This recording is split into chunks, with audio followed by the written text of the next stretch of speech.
I'm John Shira.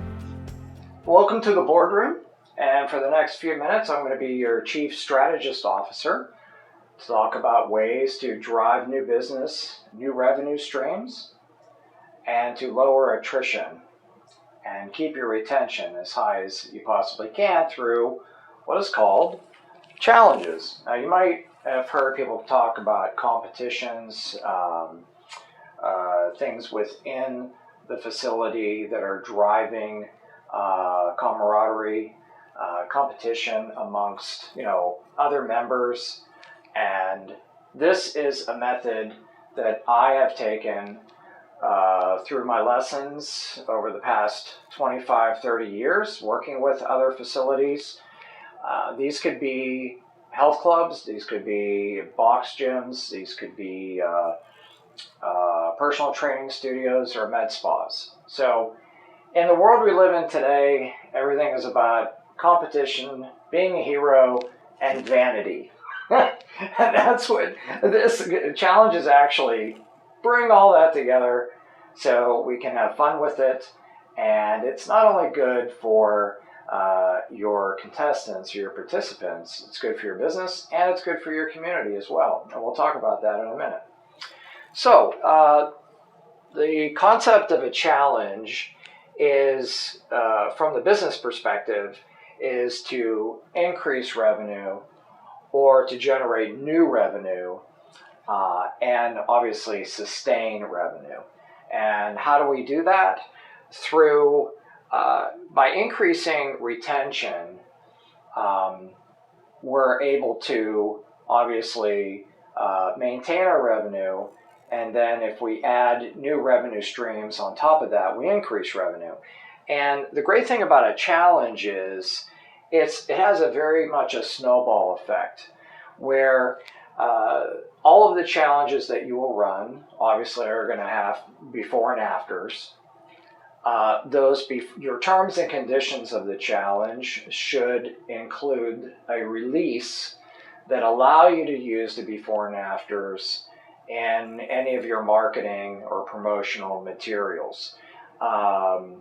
If you find that you're uncomfortable asking for that release, you can also take pictures of your contestants from the neck down. I mean, you've seen that before. Put a black stripe across their face. But anyway, if they don't want to show their face, which is understandable, neck down, that seems to suffice. So the benefit of the testimonials is that it's pretty much hands down one of the best ways to sell. And if you can imagine over time in your lobby or in your advertising, you have this giant poster of, it almost looks like a film strip of all the before and afters, which pretty much says, you know what, we know what we're doing. We have a very successful program, and yeah, you can be up on this board too. So we'll talk about that here in a little bit, but what challenges do is get into a different area of psyche for your customers, your clients or your members, where all of a sudden competition takes over the focus. I know there's a lot of different people that have different personalities, but the majority of people that I've known that exercise, they have a level of competition within themselves. They're competitive. Knowing that they're competing against someone else or a group of people, maybe of their same age or gender, seems to impact them differently, inspire them differently, besides just their health or vanity goals, how they look good in clothes. There's something about it. And the way you can do this privately or publicly is using what we call a scoreboard. And if you can imagine, when you come into the club or into your facility, you have right there in the lobby a board with some balloons. Maybe you have a picture of a cruise ship out there, which is the grand prize. And then you have the scorecard, right? Who's in first? Who's in second? Who's in third? Who's in 10th? Who's in 20th? And the results that they're seeing. Now, if your members are not willing to show their names up there, which, a lot of them don't want to know. They don't want to know what somebody else is weighing. They don't want anybody knowing what they weigh.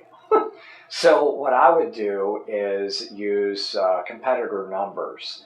That seems to be the most private, impersonal, indirect way to broadcast results. And it also creates a little mystery within your facility, because you're going to have people like, well, who's number 334? Who is that?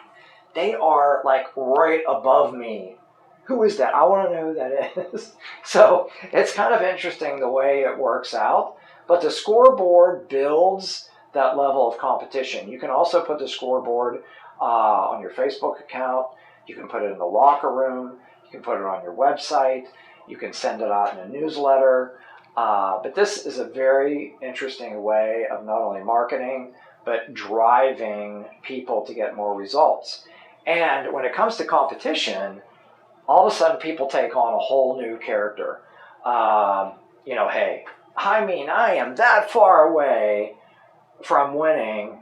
I'm going to sign up for a couple personal training sessions. I need the motivation. I need somebody to kick my butt, get me in here, get me on the Stairmaster or the treadmill. I got to do some HIIT training. I got to sweat, and I need a coach to help me through that. The other thing it does is give you, obviously, the opportunity to sell nutrition counseling, meal planning, healthy grocery lists, meal plans that are personalized to their needs: vegan, vegetarian, pescatarian, gluten-free, or maybe they have high cholesterol, hypertension, or maybe somebody wants to go on intermittent fasting. And through our technology, we offer all of that. And speaking of our technology, we also have the system in place for you to run a challenge in a very automated way. But we're not going to talk about that too much today.